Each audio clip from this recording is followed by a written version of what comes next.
Okay, so I'm just going to do a very quick demonstration as a follow-up to my training session in the Manila office last week, just showing how to use BIMLink to create and QA sheets. So first up, I'm just going to create a new project. Now, nothing fancy. I'm just using an out-of-the-box Revit construction template. It's just to show that I'm not doing anything tricky with templates and whatnot. Just wait for this to load. Okay, so first up, as you're aware, normally what you do when you create a sheet, you right click, go new sheet, select the title block and select new and go OK. And that gives you a sheet. Okay. So if you have hundreds of sheets, you have to do that hundreds of times. But with BIMLink, you don't have to do that. So what we need to do, BIMLink you'll find under the add-ins tab on the ribbon, and it'll sort of be down to the right-hand end. Just click on BIMLink. It'll open up. It'll find a license on the server. So what we're going to do is we're going to create a new link. So this is going to be a pretty basic one. I'm just going to do the parameters that you can see here in the properties window. So approved by, designed by, checked by, and so on. And also the sheet number. So first up, we want to create a new link. So that was just the new button there. And we want to select sheets. So scroll down through the list and find sheets. Okay, so you can give it a name. So, normally I'll just call it sheets, but sometimes I do QA in a couple of different steps. So it's controlling different things on sheets. But in this instance, I'm just going to call this one create and QA sheets. Now that name might be too long. It's limited to about 20 characters. So it's going to be a new link. And we're not going to base it off a schedule. So BIMLink allows you to base a link off an existing schedule, and if you want to do that, you just click that button there. And it's going to be an instance link because we're controlling instance parameters.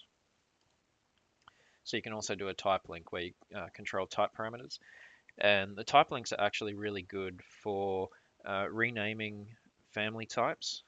So if you need to have specific names for a particular client or project, that's when type really comes in handy. So what I'm going to do first, now BIMLink's a bit funny. You can't hit the letters on the keyboard to go through the list, so you actually have to scroll through the list. It's a little bit cumbersome in that way. But first up, we'll get sheet number, we'll get the sheet name, and then we'll pick up all these other ones. So the approved by, designed by, checked by, drawn by. We've got the sheet name, we've got the sheet number, and that'll do. Okay, that'll do for now. Okay, so you can change the order that these appear. So for sheets, I'll always have the sheet number first, but you've got these move up and move down buttons here, so you can change their location in the list, and you can do that for every single parameter. So I tend to have drawn by first, or designed by first, then drawn by, checked and approved, because that's kind of the order that it happens in. And you can see down the bottom here, it's giving you an example of what you're going to see. So at the moment, we've already got these two sheets in the model. So it's giving us the data from both of those two sheets.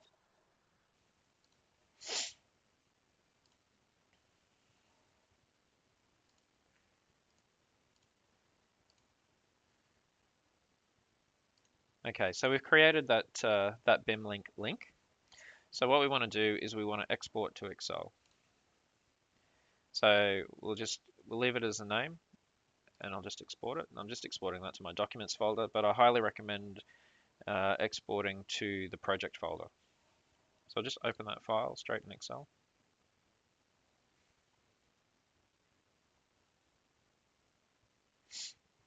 Okay, so you can see those parameters match the parameters that are in Revit. So if we go to sheet, what are we on? We're on A102, and we can see we've got approved by, designed by, checked by, so on and so forth. And then it's the same, the designer, the author, the checker, the approver. Okay, so our first step is just modifying parameters that exist. I'll just close my Skype so I don't get interrupted. Okay, so these two sheets, these already exist. So what I'm going to do is I'm going to change the name of these sheets. So we'll go, we'll call this one ground floor zone 1. And one of the things that BIMLink is, or Excel I should say, is really handy at is that you can copy this all the way down. So in this instance, you see that little box there at the bottom, the little block? When that plus symbol appears, you can drag that down and see how that's gone zone 1, 2, 3, all the way through to 24. So that's one of the really cool things that will make BIMLink faster than doing this in an Excel schedule, is that you can use Excel to do things a little bit faster for you. So it's going to be designed by me. It's going to be drawn by Paul. It'll be checked by Chris and approved by Rob. And see, so I've typed them in once and we can copy and paste them down. There's all sorts of different things that you can do. And say, for instance, we want to add a hyphen in the middle here. You know, you can either manually go A-101, or you could actually do a find and replace. So say you want to find all the A's and you want to replace it with A dash. Oops, actually, that's one time where you have to be careful. So we'll just undo that. So what you can see is all the A's have been changed, and that's not what we want. Okay, so what you want to do, actually, see what I did before is I didn't have anything selected when I tried to replace the A with an A dash. So you want to make sure that you have the cells that you want to check selected. You go Control F on the keyboard, replace. We want to replace A with A dash. Now I've expanded the options here. You can match case, you can search in formulas or different odds and ends there. And we'll just go replace all. And see, this time we've only made 2 changes, whereas the rest they've been left alone. So to bring this back into Revit, we just want to save and close that. Now you have to have Excel closed, otherwise BIMLink won't be able to read the file. Hit the import button. We find our sheet here that we've got, the create and QA sheets. Now what BIMLink does is it highlights in yellow the cells that have changed, or the parameters that have changed. And it gives you a list of everything that's happening down here at the bottom. So if there's any errors in here, it will show an error. So quite often, if you're trying to rename a sheet or trying to change a sheet number and that sheet number already exists, it will come up as an error. And it's best that you stop right there and then go back to Excel, find where you've made the duplication, and just make sure that that you're not going to overwrite something, because it's just going to cause all sorts of headaches down the track. So I'll just hit the import button and close. And you can see now that our sheets are called A-102. And we have our parameters all filled out. So approved by Rob, designed by me, checked by Chris, and drawn by Paul. And of course the dash in the A102. So the other thing that you can do is you can create sheets. So what I'll do is I'll just, for the example, I'll just re-export this even though I don't need to. So when you re-export and the file already exists, you're going to see this warning message. And it's just saying, look, the sheet's already there, the Excel sheet's already there. Do you want to overwrite this sheet, or do you want to select another file? So in this instance, I'm okay with overwriting the sheet, so that's what we're going to do. It's nice and quick. We'll open the file.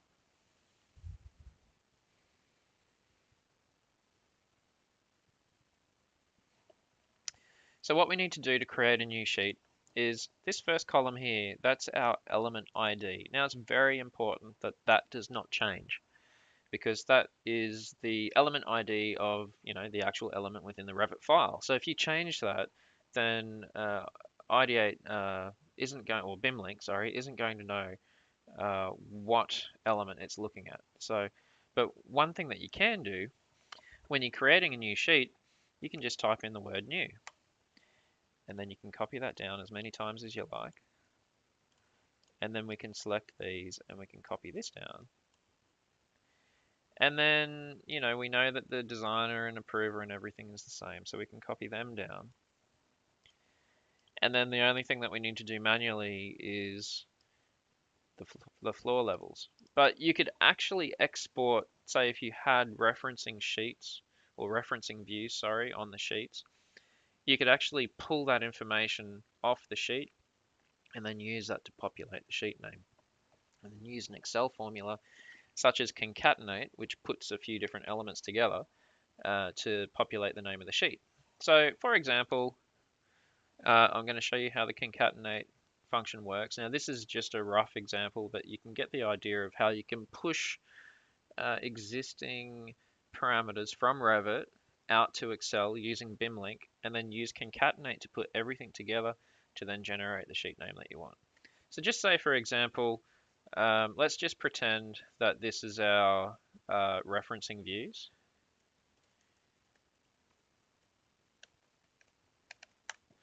All right, actually, now I think BIMLink might not like that. It'll probably look for a parameter called referencing view, so I might have to delete that at the end. This is just so you know what I'm doing. So say that this one is, say this one's level 1, as is the next. All right, and then it goes level 2.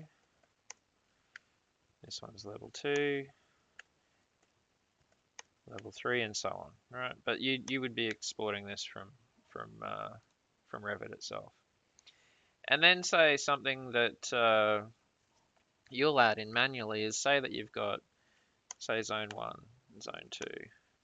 Or if you've got a dependent view, which you've named part 1, part 2. So maybe this will come out as, say, one parameter and it'll be level 4 dependent 1. And the next one will be level 4 dependent 2. So you can actually split that up to then form the name of the sheet. So I'll just quickly show the concatenate for these first few. So I'll just copy and paste this down. So BIMLink can bring in formulas or the results of formulas. It will look at the data, the answer or the value as it's called in Excel, rather than the formula itself. So you want to start with equals, and then we go concatenate. So concatenate is a command within Excel which joins different cells together. All right, so we've got concatenate, and I'll just hit tab to automatically finish typing concatenate.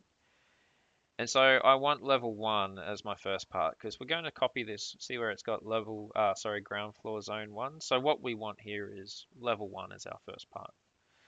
Now you need to put a comma in to have the next part of text. But if we just go zone 1 and then finish that up, you'll see we have level 1, zone 1, and there's no space in there, and there's no hyphen in there.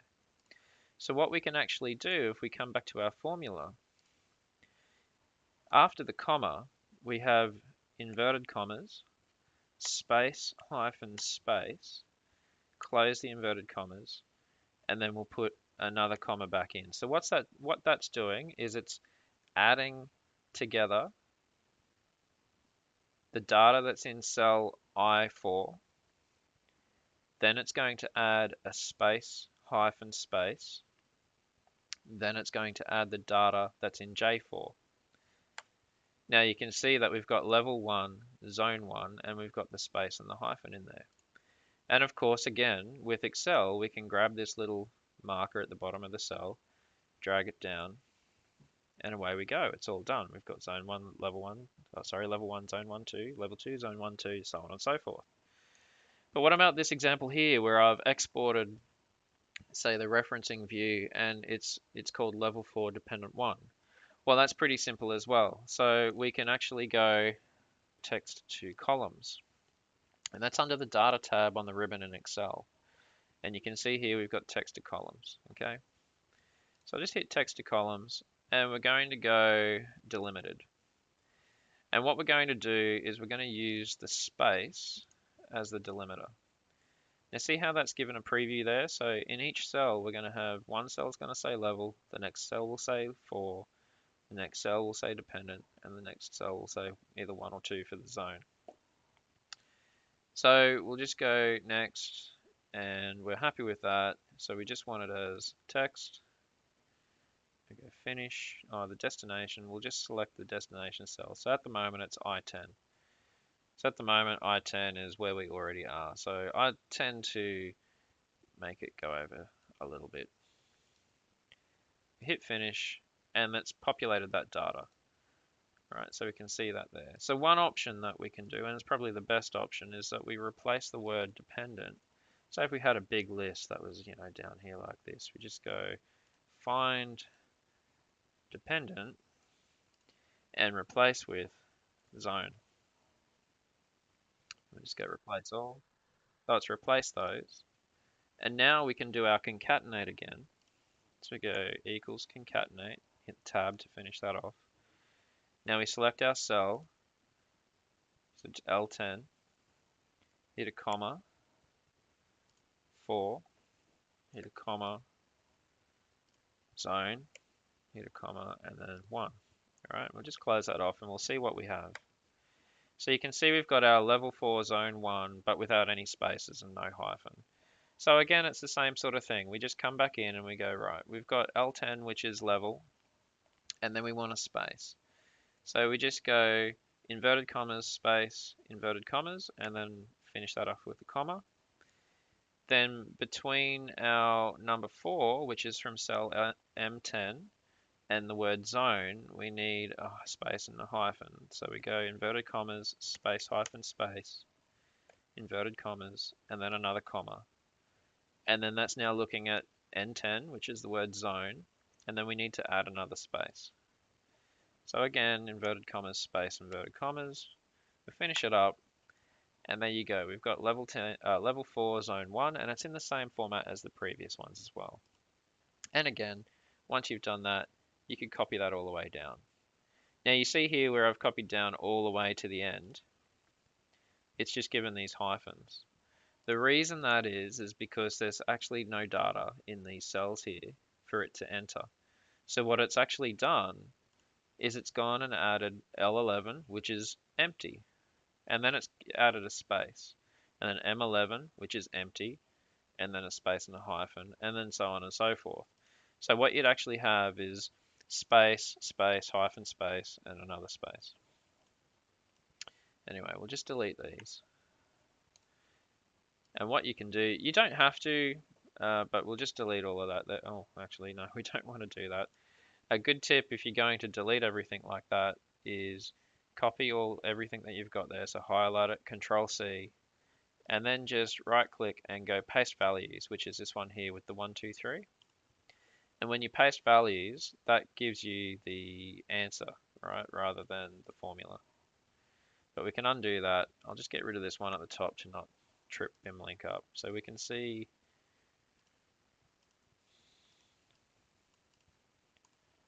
that these, they still have their formula in there. So we'll just hit the save button. And you actually don't need to get rid of this information out here. BIMLink can deal with that. It only looks for the columns with the headers. That's just why I've deleted this one over here. So I'll just close this now that we've saved it, and we're going to import it. We got the QA Sheets Excel file again. Just open that. Okay, so now what we can see is here's all of our yellow elements that are changing, and these ones, even though there's no data in here, that's changing because it's a new sheet. And you can see now here's a whole list of new sheet ID numbers, element IDs. All right. So I'll just import those, and we'll close BIMLink again. All right, but we have no new sheets. Where have they gone? Well, they're actually being created as sheet placeholders. So now, when you right click on sheets and go new sheet, select the title block, and here's all of our sheets that we've created. So you can see the sheet name shows up, and in our Excel file, we only had the name for for levels 1 through to 4, and then we left the rest empty. But what we can do is we just now select those sheets, go OK, and then they're all created. And it's as quick as that. But say, we've gone and created all of those sheets, right? but we want to change the sheet number. Say one of the engineers has come back and said, well, we don't want the hyphen anymore, and actually we want that A to be an M because it's mechanical, and maybe we want all the sheet numbers to be 4 digits long. So uh, you'll need to definitely re-export at this point, because if you remember, our Excel file still has, new in there listed for all of these sheets. So if we try and make changes to the Excel file as it is, so I'll just open that Excel file back up without exporting it. Just wait for Excel. Normally it's pretty quick. All right. So see how we have all these new element IDs? If we make changes in here, so say if we, change this to Barry instead of myself, and we copy this down. All right, so that's our changes that we're making. And we want to change all of these A's to M's. So we get the A hyphen and change that to M and replace all. All right. If we save this and then try and import it, it's going to create a whole new list of sheets. And that's not what we want. So we'll just cancel that. And what we'll do is we'll close that. Oh, we've got that Excel file closed. So we'll just export this again, overwrite it, open the file. Now we can see we have all of the element IDs. All right. So now we can go through and we can change the A hyphen to an M, and we can go replace all. So they're all changed now. And say, it was designed by Ben.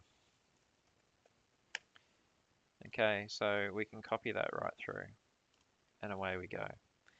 And say, we've got all of these replicated, which we wouldn't, but let's just say that we do. And, say it's approved by Barry. All right, so we changed all of that information.